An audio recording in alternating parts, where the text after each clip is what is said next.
Good afternoon. It's Friday, the 29th of May. My name's Alistair, Managing Director and Partner at Stable. Today, we are recording some content around the tax implications and considerations involved in a management buyout. And we're joined today by John Newell.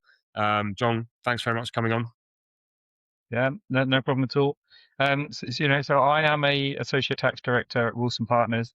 I sit alongside the corporate finance team when we're doing MBO transactions.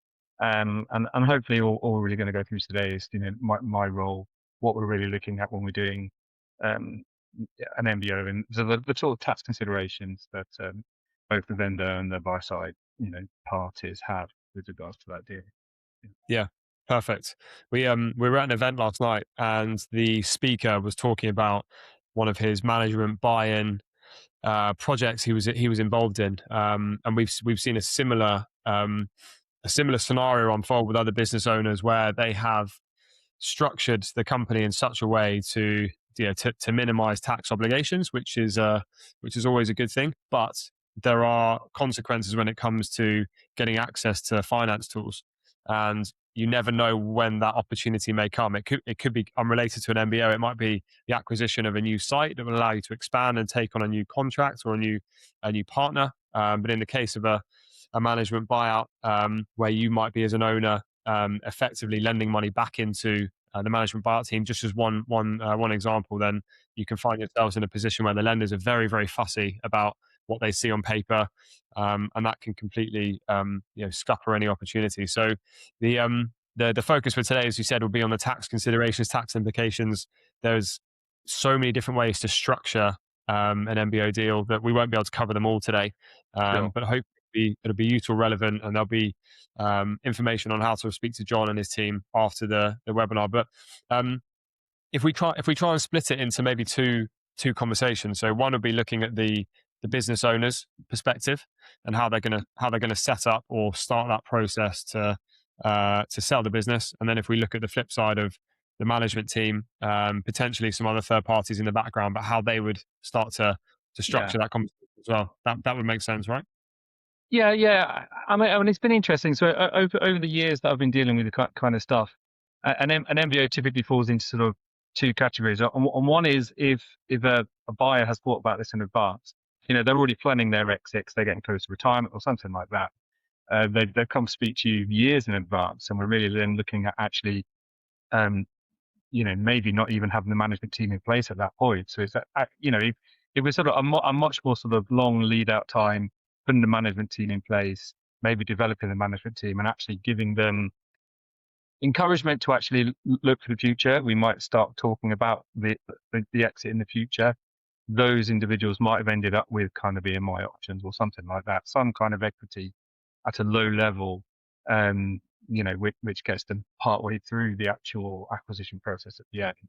Um, but if you've got, that's where you've got a nice long lead out time. And the other one is really where you've got a business owner who's suddenly getting to the point where he's thinking, oh, I need to exit. I want to exit. They maybe have had an offer from someone at some point in the past, or right now. But they've got a really good management Health team, and they related as sort of well, think, right? You never know. hmm? Health related. I've Yeah, seen no, that. exactly. I mean, this stuff can come out of the blue, and a bit of that is also sort of maybe where you've got in a smaller owner managed business where there's then actually family members that are sort of like in the management team, and is this part of passing the business down to the next generation. So we've sort of got the sort of we have a nice long leading time. There's much more planning involved. The business is in much better shape to actually go into an MBO, because the management team has been there for a while and they know that they're going to be doing an MBO. And then the other one is this much more sort of reactive. Maybe there's been an offer that isn't quite the offer that the business owner wants because of the nature of the approaching party, or the value obviously could also be an issue. But also, he just might want his management team to be the person to take that forward because of the culture in the business that's already been developed. So yeah, there are various reasons why an MBO kind of starts. But the earlier we speak to a client, the better, because if they are thinking that an MBO is a potential exit for them at some point in the future, then yeah, certainly from the corporate finance team's point of view, the getting all the ducks in lined up is a really good thing to do as soon as possible. Yeah. I wonder if Really, once a transaction starts, um, the actual tax work that's involved really comes around the structuring and the DD. Um, Obviously, it's really important that the vendor is getting the most beneficial tax rate they possibly can. I mean, right now the CGT rates between the top rate and the bottom rate is actually narrowed to such a point. This is becoming less important than it used to be. The BADR for the selling, the exiting shareholder is only on the first £1 million, and it's now 18% rather than 24%. So the total tax saving that we can make by getting everything right is only £60,000. So it becomes less of a driver for the structuring than it used to be. But we still want to make it as efficient as we possibly can for the vendor. Um, and as on a sort of smaller scale, it was looking at a smaller business where really we are potentially only talking about up to £1 million or to £2 million of value. The structure becomes relatively straightforward because we're really only inputting one holding company or acquisition company to buy the shares. And then it comes down to what else is going on in that business. Are there current EMI option holders that need to exercise and then roll up their shares in that management team? Um, is there the funding to do this deal all in one go? Could potentially there be a loan note type structure to defer the proceeds over a certain number of years? Um, Down at the smaller end, these are the things we're really worrying about.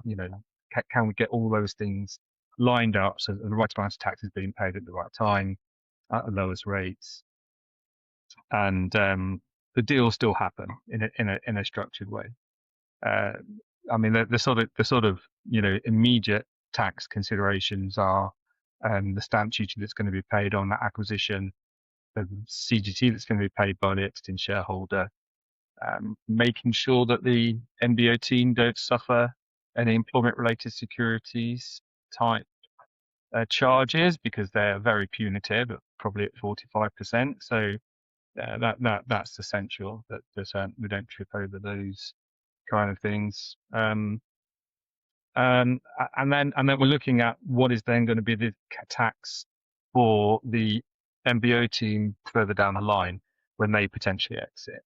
So the structuring tends to be quite straightforward, and like you're saying in the case you had yesterday, where someone was then looking to raise further finance or um, have a different site, because there's no institutional covenants that we're looking at in that type of situation. It is relatively flexible. We should be able to hopefully extend some borrowing for more business type activities going forward. When you actually then look at a slightly bigger deal, if we're looking at a deal where really, the proceeds are, pushing into millions and millions, and we're needing to get some more institutional type investment in, the structuring then becomes much more difficult, much more challenging, and typically more complicated. We might end up with 2 or 3 acquisition vehicles, particularly if we've got a mezzanine type financing where different layers of finances coming in from banks and PEs. Um, and the tax structuring around that, we should still get into the same position that we were in, where the exiting vendor is paying only the right amount of tax, and the MBO team are rolling up their equity so that they end up in the right place in the structure. Um, further funding down the line in that sort of situation then really comes down probably largely to what the PE is looking to do with regards to their timeline. Yeah, the further funding that might come down for acquisitions and that kind of stuff all comes in at different times. But the structure that has been set up in that situation, normally with a multi-tiered holding company scenario, lends itself to further funding coming in down into the structure. to make those acquisitions. And usually a PE house is looking to put money in, but then to drive that drive that deal, and that expansion, so then an exiting in sort of 5 to 6 years time.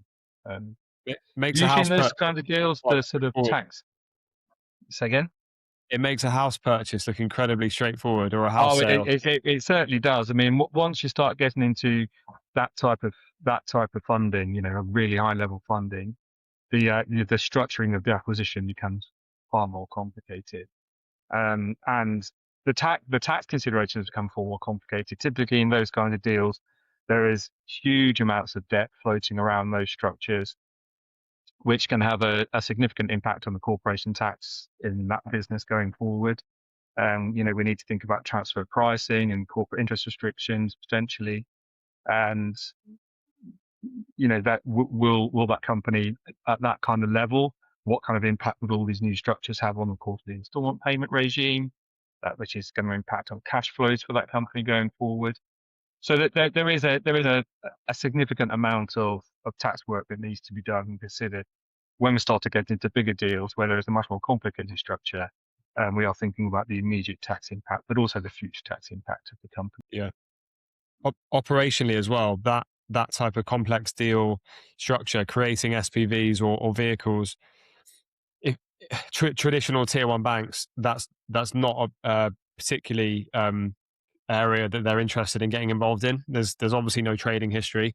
It has a specific purpose, hence the name. But trying to as a fund administrator or someone involved in these deals in the background, trying to create multiple bank accounts that have a limited window or purpose can be really Yeah. challenging. It can also be really costly, and that's just one of the very small periphery bits of infrastructure that needs to be done from a banking perspective. Let alone all the implications of, well, money's come from here to here and it's then moved to here. So yeah, there are many financial institutions that are non-banks that have gone into that space for SPV creation and work with private equity companies and fund administrators to give them access to effectively like instant virtual bank accounts that can be paid into and paid Yeah. back. And I mean, from my experience, once a PE is involved, they've normally got that kind of banking relationship lined up. That they already know who they're going to be using. So it is, some of that stuff is kind of taken care of. But really, I think that we are talking about pretty large deals at that point. If we sort of scale it back to looking at the slightly smaller deal where we're looking at a smaller owner's managed business, who's looking to pass on the business because it's becoming close to retirement. Um, then that's really where the sort of we're still requiring tax advice, but it's slightly lower level tax advice, and um, just making sure that we don't trip up and fall Yeah, in any pitfalls and that kind of stuff. yeah. I wonder how many management buyout opportunities are lost through just not having the conversation at the right time. Is it seems so, like when you talk about it in the context of what you described, it seems so obvious.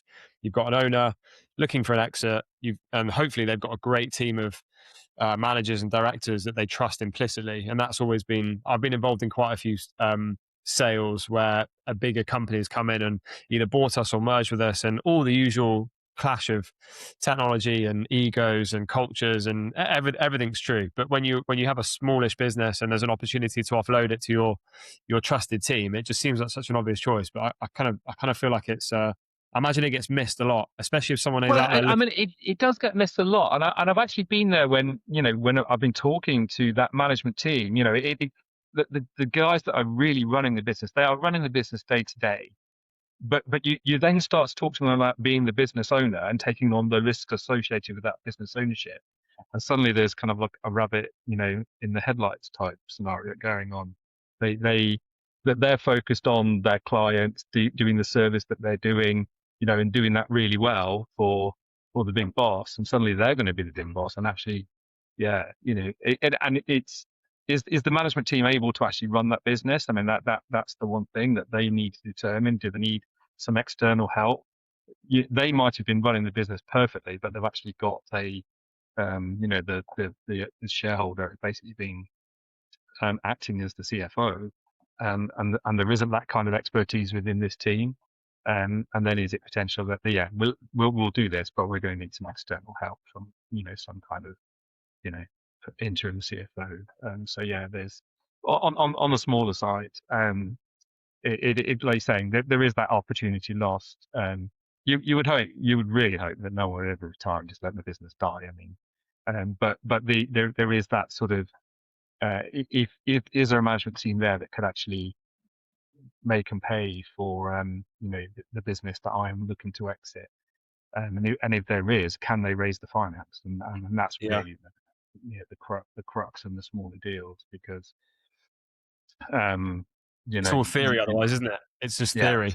You can yeah, plan and plan and exactly. plan, and then if you can't raise, so we had a case with business that was involved, well, team of directors involved in a management buyout, working with a tier one bank in the UK, and part of the funding structure was a fairly simple invoice finance facility. So some quite long dated invoices to be settled, good value, good customers.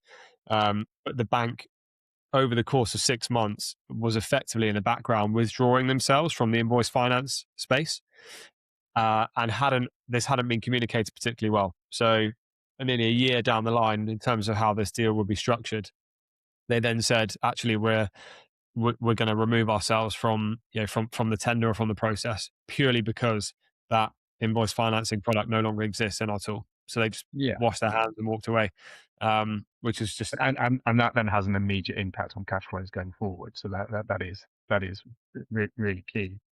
And and I suppose it's in those kind of smaller deals where finance is going to be challenging, where we see a bit more of the deferred consideration type deals happening, where there is some upfront cash paid on day one, and then the exiting shareholder receives deferred consideration generally out of the profits of the business going forward. So yeah, but it is possible to do deals that way.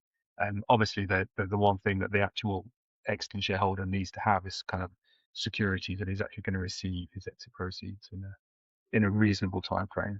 So yeah, yeah, yeah.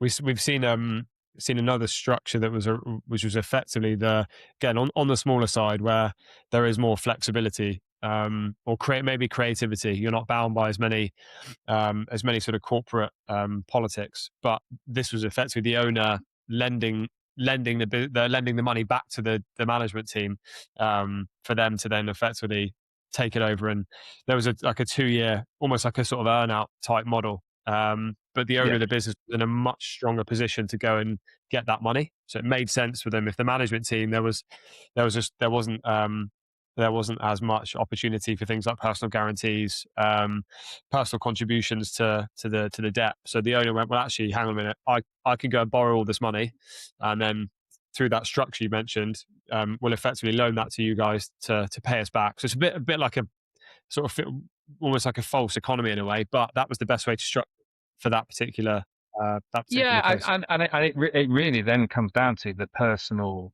situation that exiting shareholder's in. Does he need the money right now? Can he wait for it? Is he prepared to wait for it? Does he trust his team? He or she, obviously. It is an interesting situation that they're in, um, depending on, and it can really depend on age. If we're talking about this, someone leading up to retirement, but if someone has already gone a bit beyond their retirement and they just haven't let the business go yet, um, yeah, really, you need to get the money in their hands as soon as possible. Yeah, yeah. How long do you think, if something was being well planned for on a smaller business, maybe somewhere between 5 and 15 million pound turnover? Um, how long do you think a typical MBO would take from start to I finish? mean, As probably, that's an interesting one. A lot of it. I mean, hopefully, the business owner and the MBO team can do their sort of pre-negotiations, as it were, come up with an indicative offer sort of relatively quickly. I mean, that's really down to them. They what if you do sort of get to that point, and then there is this kind of like exclusivity period, everyone goes off and gets their own advisors, because both sides of that team will need some separate advice. You know, the business will be valued, but then either side is going to challenge that value potentially. Um, and once you get into the sort of due diligence phase, you depending on whether you kind of need very advanced financial due diligence can come down to how complicated or how valuable the deal is. But we're looking at a slightly more scale deal. Maybe there's that the CFO is part of that uh, NBO team, so they already have a pretty good understanding. So due diligence should only take in that situation sort of 2 to 3 weeks, maybe 3 to 4 weeks, that kind of time frame. Then you get your legal team involved on both sides. Then we're talking probably like another 4 to 5 weeks. So I think from start to finish, the whole process is probably about 3 months, and that will be a nice smooth MBO. That really would. Um, things can get a lot more complicated than that and take longer.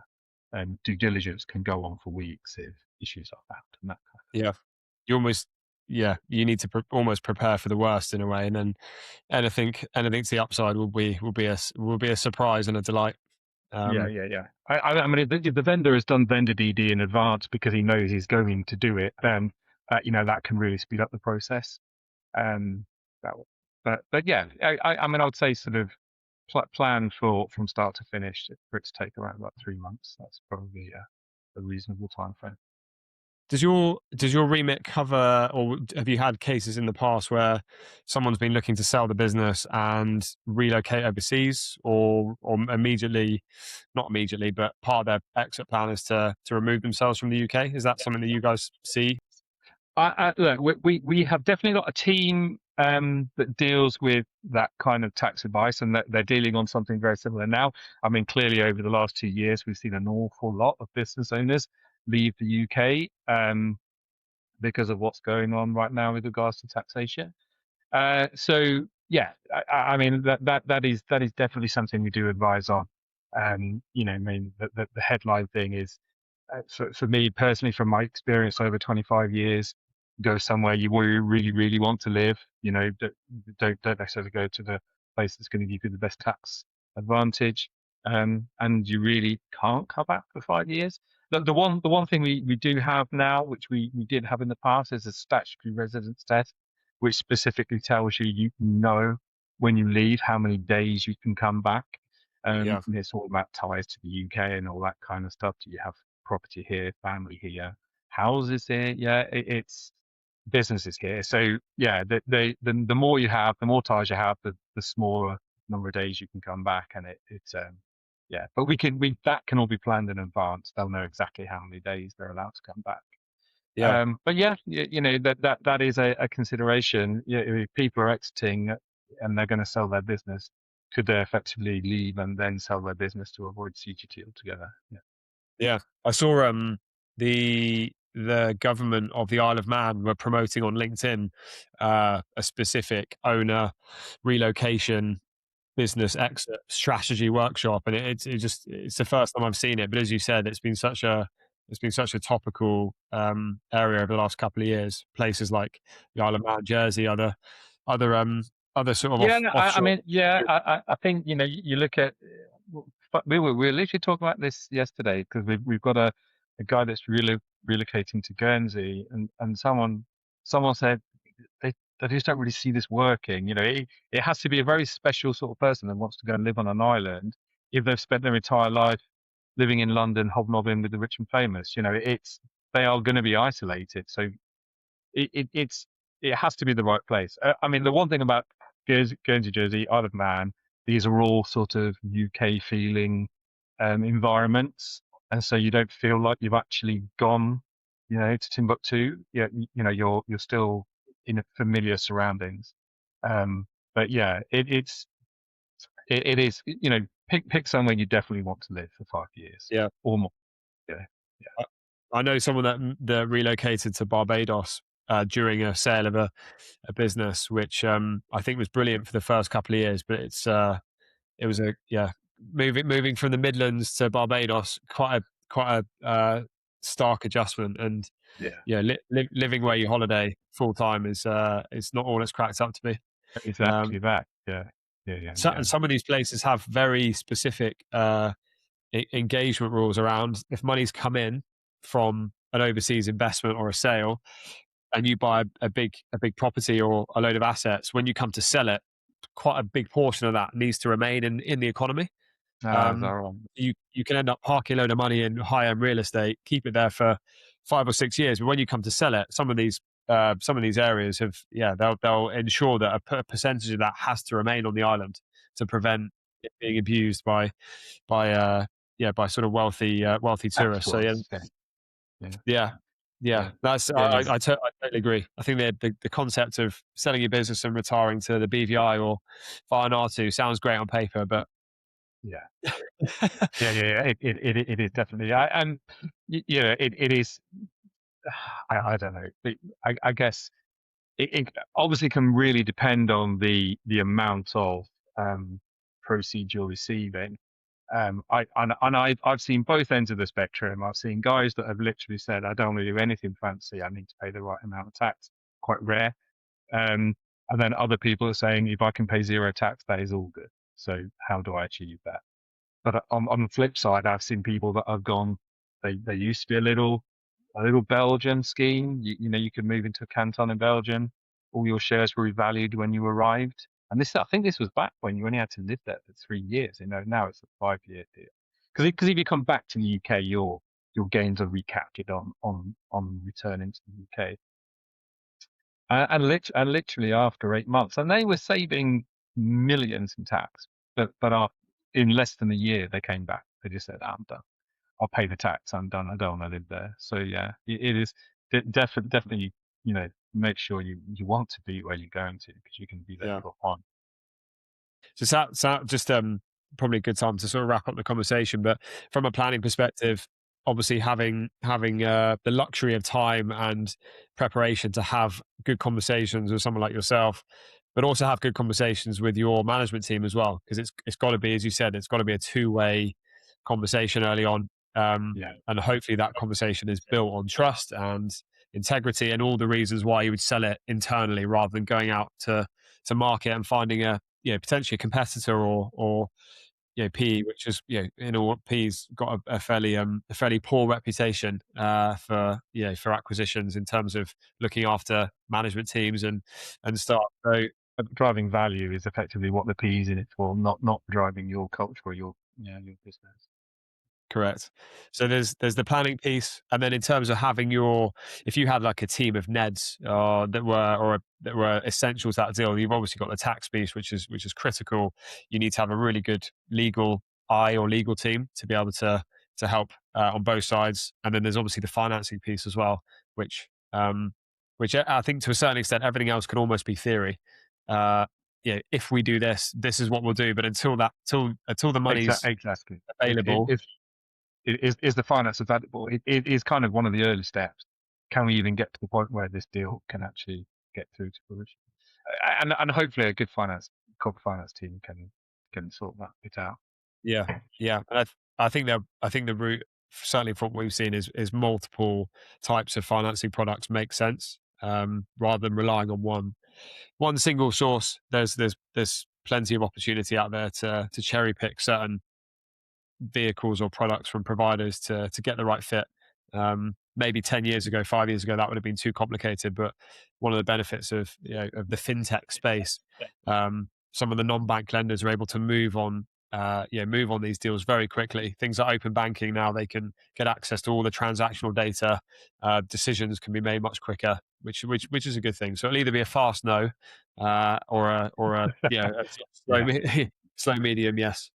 yeah, yeah. Well, and I guess that's where you guys can help out. And so, yeah, and at our side, yeah, the earlier we can speak to people, I mean, in some ways, the tax is inevitable, unless you are planning on leaving the UK. Um, but the earlier that we actually identify what the tax issues are, in a business, the better.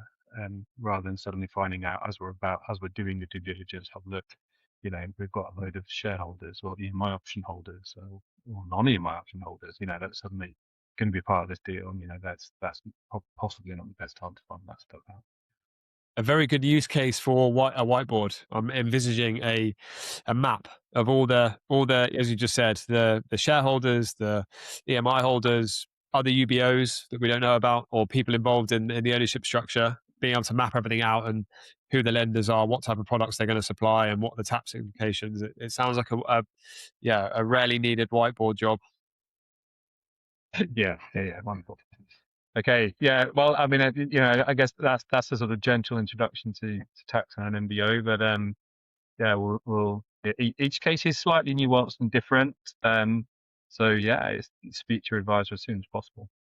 Perfect. Well, John, thanks so much.